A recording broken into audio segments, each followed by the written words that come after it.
The Science of Desire, Part 4, The Illusion of Self-Improvement.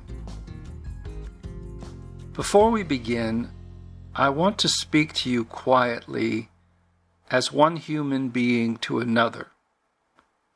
In this world, there is an endless pressure to become better, stronger, healthier, more successful, more worthy. And many of us spend years pushing toward an imagined self, believing that if we improve enough, peace will finally appear. But what I have learned, slowly and painfully, is that striving rarely brings the rest we are searching for. In fact, it often creates the opposite: tension, pressure, exhaustion, and a subtle sense that who we are is never enough. This episode is not an argument against growth or discipline. It is an invitation to look beneath the surface and to see how the drive for constant self-improvement can pull us away from the very coherence we long for. If you are someone who has tried hard for a long time, tried to become better, wiser, fitter, more spiritual, more successful, I invite you to listen with a quiet heart, and perhaps together we can explore a different way of living, one that does not begin with pressure, but with presence.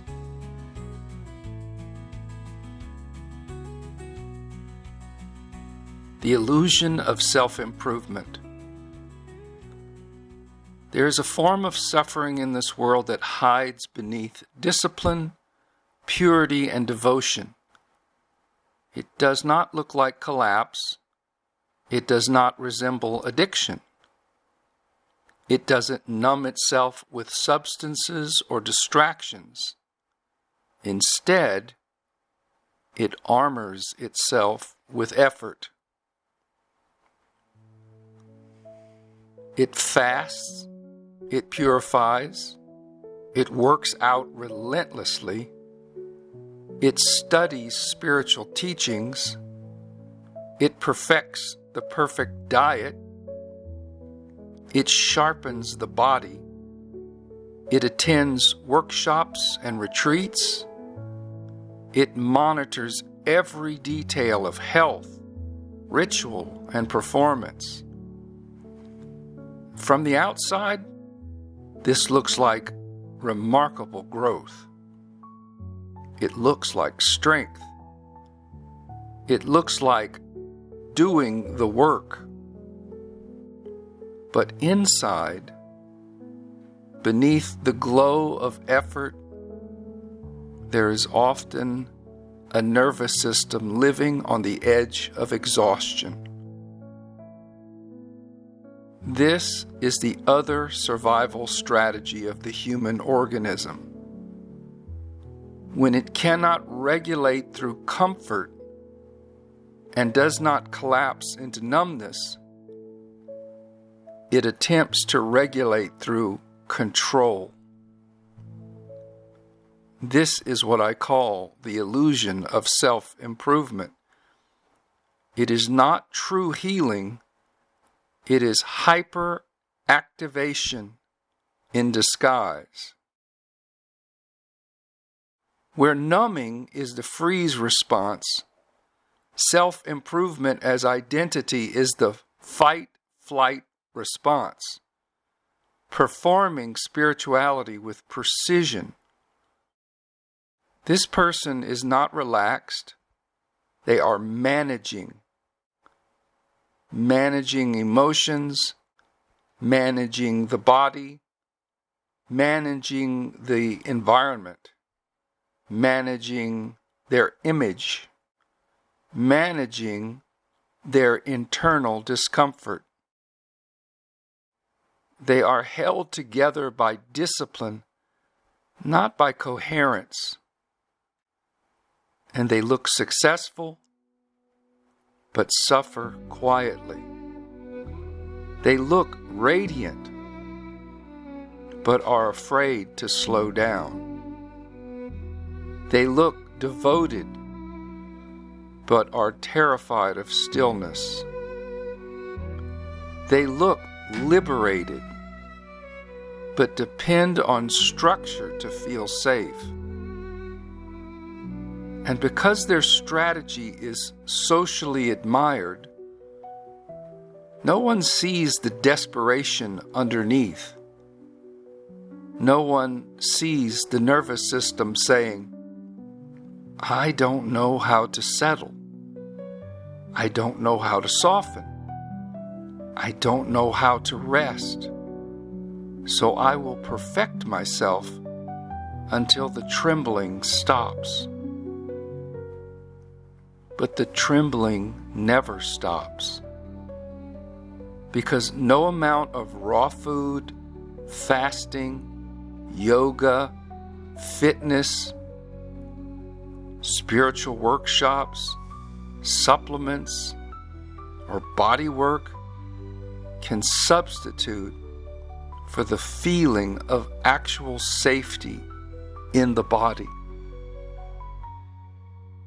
And for many, self-improvement has become the new addiction. A respectable addiction. A praised addiction.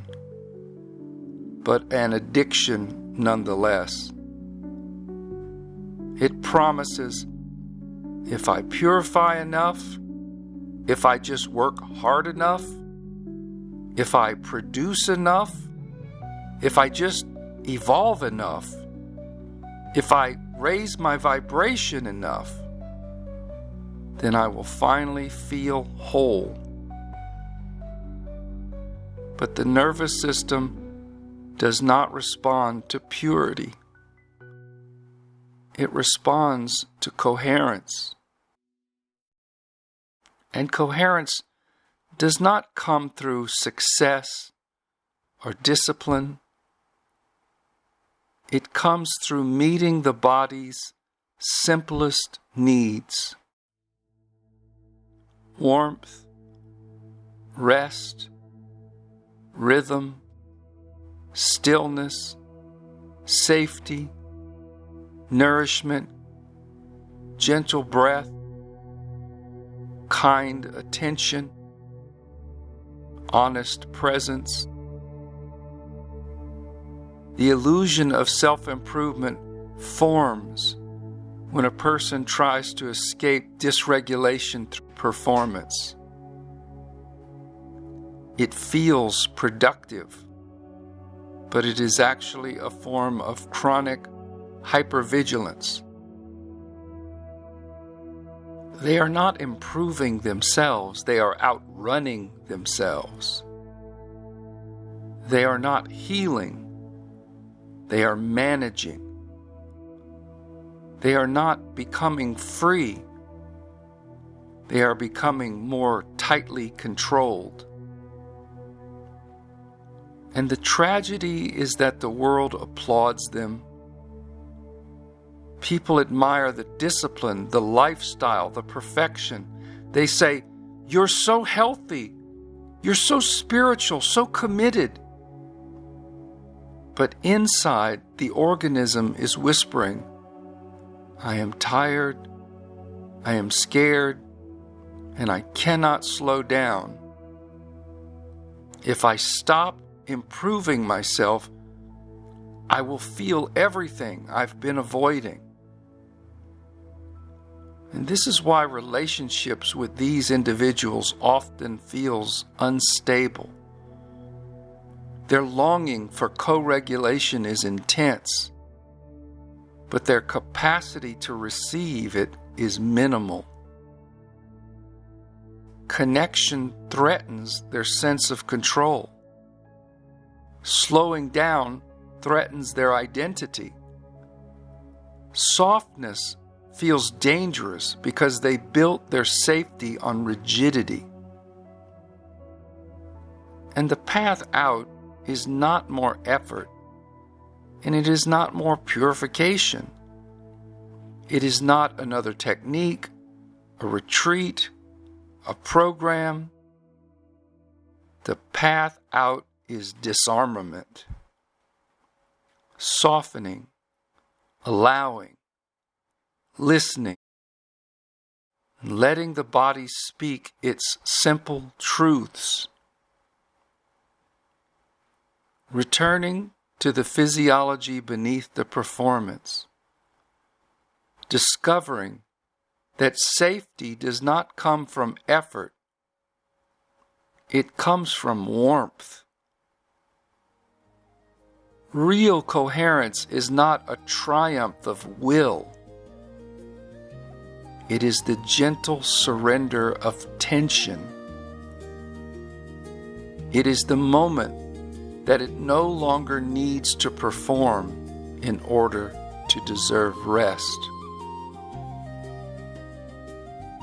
And when the illusion falls away, when the armor is set down,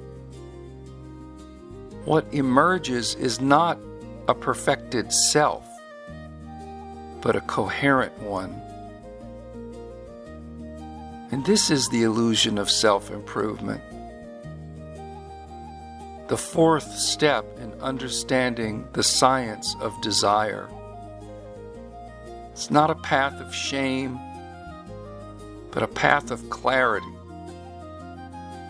It's a way of seeing why so many seekers remain exhausted,